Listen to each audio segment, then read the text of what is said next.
the difference between AdWords search and AdWords display and why these are so important. Now, often we see people getting these confused when running their AdWords campaigns, and it can really impact the profitability of a campaign. So I'm going to go and show you now on my screen the difference between them and when you should be using them and when you should not. Okay, so here we are on the Sydney Morning Herald, and we have here a banner ad that's a display advertising ad from the Google network. Now that's what they typically look like. I mean, they could be this shape, they could be that shape. You might see the long banners across the top sometimes, but that's what the display network is. It's running advertisements on other people's websites. Now, these websites have put a piece of code on their site, and they allow Google to run ads that they think are relevant to their website. And you can target these sites in various ways, which I'll show you in a moment. So that's the display network. Then the search network is these ads here. So for example, if you go to Google and you type in best restaurants Sydney or whatever it might be, you're going to see these advertisements here. Now this is the search network. Now I'm going to show you why each of those is very important. It has its own place in the marketing mix, and so let's just jump straight into it. So over here we have the buying cycle or buying pyramid, reverse pyramid. Now up the top, right, you have people that have awareness about a product or service. Then once they've got awareness, if they are likely to purchase it, first they need to have some sort of desire to want to purchase it. Then after desire comes consideration. So they're now aware of it. Either someone's mentioned it, you know, maybe a friend has mentioned how great this new hair product is, and then they've got, you know, they see how good their friend's hair looks, and so they now start to desire it. Then they consider buying it. So they start going into the research phase where they're looking up, you know, how much does it cost? What are the chemicals that are in it? Is it going to be, you know, affect my skin? Whatever it might be, but they're starting to consider it at that level.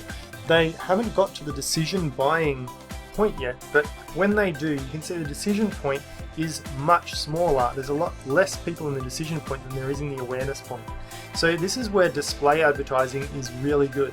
It's really good for creating awareness about a brand new product. So you imagine the people that are not in this reverse pyramid, they have no awareness of the new hair product.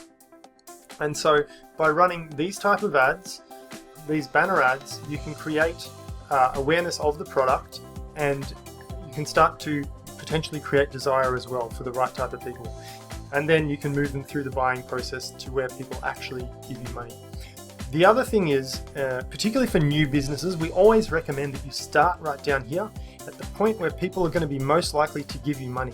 And that is these ads here, the Google search network. Because if someone types into Google, best restaurant Sydney, and you've got a restaurant that serves great food and you've got good service, people that are going to be more likely to want to come to that restaurant because they're actually searching for it already, as opposed to interrupting people from their day.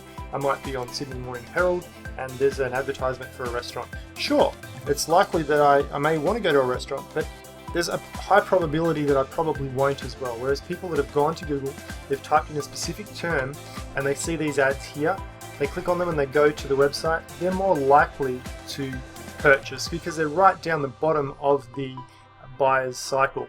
So inside AdWords, you target people very differently for each network. So the Google search network, you're going to target people based on their intentions. So are they looking to buy that new hair product? Are they looking to go to a restaurant? And then what type of terms they're typing into Google. Now we're not going to go into that specifically in this video. We've got other videos that talk about keyword research and how to identify your best keywords.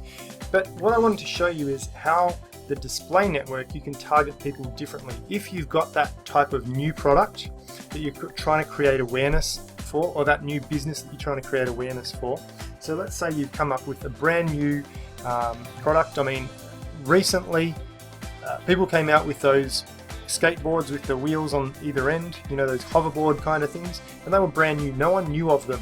So no one was searching on Google for that. So there was no people with intention there. So that's where you would use display advertising. Now you can target people by placement. So if you knew there were websites out there that were related to skateboards or, you know, fun contraptions or whatever, then you can go in here, you can target by placement, and you can specifically advertise, whether it be on the Sydney Morning Herald, whether it be on a kids play site or whatever it might be, people's blogs.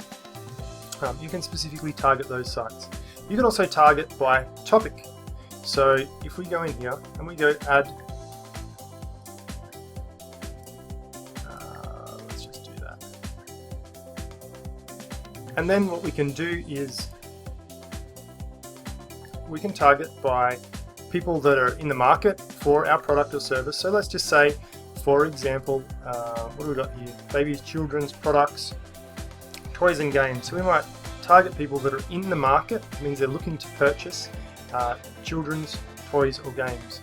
And so you could target like that. And over here you'll get an idea of how much reach your ad is actually going to get.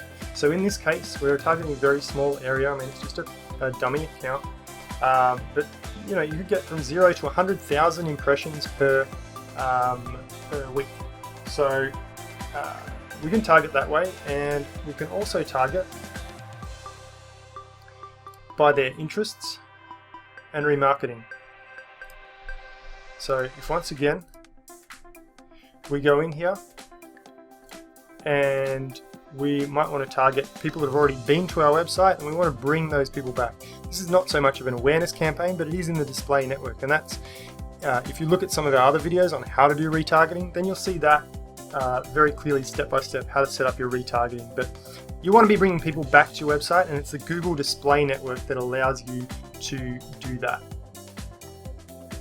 And lastly, you can target by demographics. And by the way, you can target people with multiple areas here. So you could target a specific website and just run ads to particular people. So let's say, for example, that we want to just run ads to men that are aged between 18 and 24 or 25 and 34, whatever it might be. You could also target by parental status, if they're a parent, if they're not a parent, or if it's not known if they're a parent or not. Maybe we don't care if they're a parent. So see how you can overlay many of these different types of targeting with the display network to get in front of people and to create that demand generation of your product or service. So there you have it. That's the difference between AdWords Search and AdWords Display and when you should be using them. If you found this video useful, then leave a comment below, subscribe to our channel, or share it with your friends. And if you need help with AdWords at all, then feel free to contact us at thinkbigonline.com, and we're happy to have a discussion and have a look at your account and see how we can help you improve it.